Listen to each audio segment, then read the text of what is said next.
Bonjour, voici donc la deuxième vidéo qui est faite 3 jours après donc la première. Et nous voyons quand nous connectons sur notre compte Prospectine, nous avons du nouveau.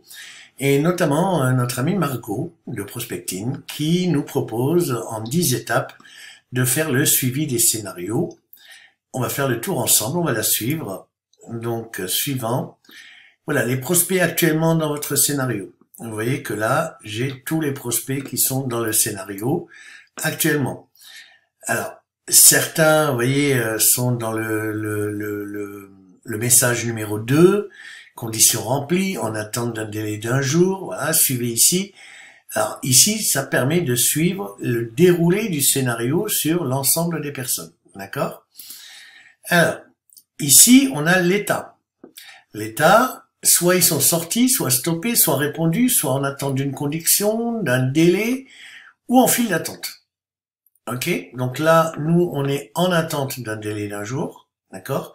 Donc en attente d'une condition, on est dans cette condition-là, mais pas en attente d'une demande d'invitation, on est en attente du délai, voilà. On est dans ce cas-là. On va continuer. Là, en fait, prochaine actualisation des statuts, prochaine mise à jour dans 7 heures.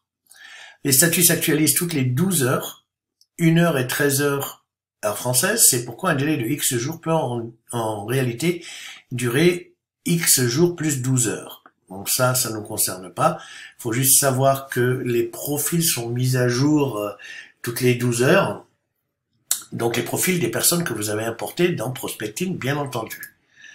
Ensuite, quelque chose d'intéressant, c'est le suivi global ici, vous voyez.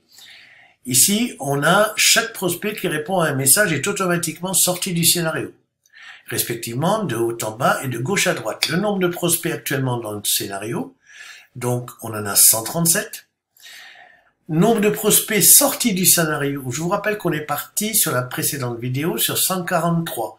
143 qui correspond à 137 plus 6 qui sont sortis du scénario. D'accord ? Nombre de prospects qui ont reçu une demande d'invitation mais pas encore acceptée, donc c'est ici. Nombre de prospects qui ont reçu un message, c'est ici. Nombre de prospects suivis, c'est les 24. Et nombre de prospects visités, c'est les 143. D'accord? Les 143, donc 137 sont dans le scénario et 6 en sont déjà sortis. Ensuite, les performances. Ici, on peut savoir quelles sont les performances de notre scénario. Combien de prospects ont accepté l'invitation, combien de prospects ont répondu à vos messages et combien de prospects vous ont suivi en retour. Donc là, on a un taux de réponse de 3,5%. On verra à la fin du scénario comment évolue ce taux de réponse. Là, c'est le choix de la campagne. Je vous rappelle qu'on a fait une campagne sur les consultants marketing France. D'ailleurs, j'ai noté quelque chose d'intéressant. C'est que si vous faites une recherche sur les consultants marketing France, la plupart sont des consultants de la société Publicis, qui est une grande société de communication française, et la plupart sont aussi, j'ai eu des retours, il y en a pas mal qui sont des consultants, alors pas forcément marketing, mais des consultants en affaires publiques. Donc pas très intéressant quand on veut faire du B2B avec eux, si on n'est pas soi-même public. Voilà. Alors, là, on est en vert. Vous voyez que les campagnes contenant un scénario en cours sont marquées d'un point vert. Vous voyez le point vert à gauche. Les campagnes contenant un scénario, mais avec actuellement aucun prospect intérieur, sont marquées d'un point orange. Donc ici, s'il y a un point orange, c'est qu'il n'y a aucun prospect à l'intérieur de la campagne. Donc nous, on est en vert. Donc tout va bien. Enfin, vous avez ici le choix du scénario. Ici, donc vous voyez qu'on peut avoir plusieurs scénarios.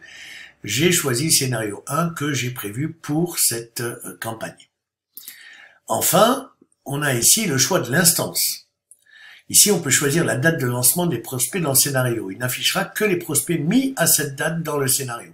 Alors ça peut être intéressant parce que vous pouvez décider d'une date pour lancer votre scénario.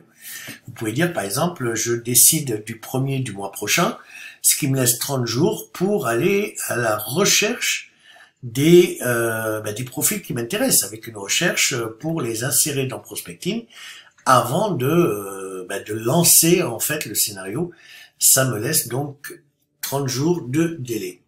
Et pour terminer, vous avez ici, voilà, félicitations, vous savez tout sur les scénarios. Pour aller plus loin, foire à question, quel est le meilleur scénario?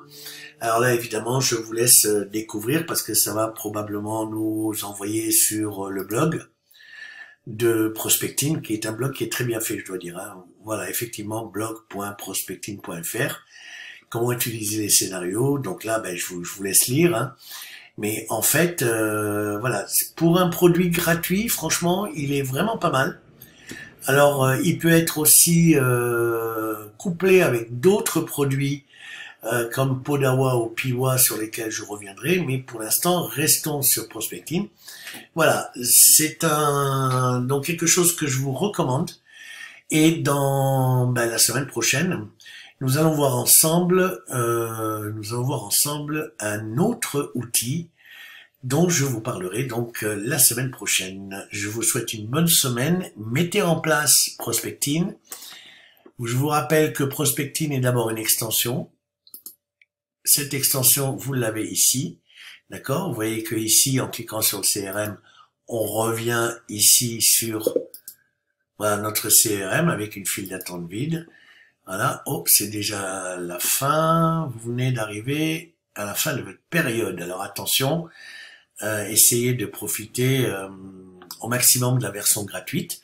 Et si ça vous plaît, eh bien, passez à la version payante. Une dernière chose dont je voulais vous parler, donc on a vu comment importer les campagnes, les scénarios, la file d'attente, il n'y a rien en file d'attente, les prospects, on en a 143, ce qu'on a importé dans la précédente vidéo. Et enfin, je voulais vous parler des triggers. Alors les triggers, ce sont des déclencheurs. En fait, c'est plutôt intéressant. Parce que ça permet d'avoir en fait un déclencheur. Alors là, vous voyez, il y a une période d'essai. Donc là, en fait, avec mon abonnement actuel gratuit, je peux pas faire grand-chose. Voilà, il faudrait que je fasse évoluer mon compte. Mais disons que les triggers, c'est... oui, ma période d'essai est finie, donc je peux pas y accéder. Ce qui est intéressant, c'est que les triggers, vous pouvez déclencher certaines choses. Vous avez un déclencheur, par exemple, quelqu'un qui rentre dans une campagne. Et ensuite, vous pouvez dire, dans cette campagne, je veux qu'il fasse ceci, je veux qu'il fasse cela. C'est un peu comme la solution Zapier dont je vous ai peut-être déjà parlé dans ce club, où vous avez un déclencheur qui peut ensuite déclencher une ou plusieurs séries d'actions. Je vous remercie de votre attention et je vous dis à une prochaine vidéo. À bientôt.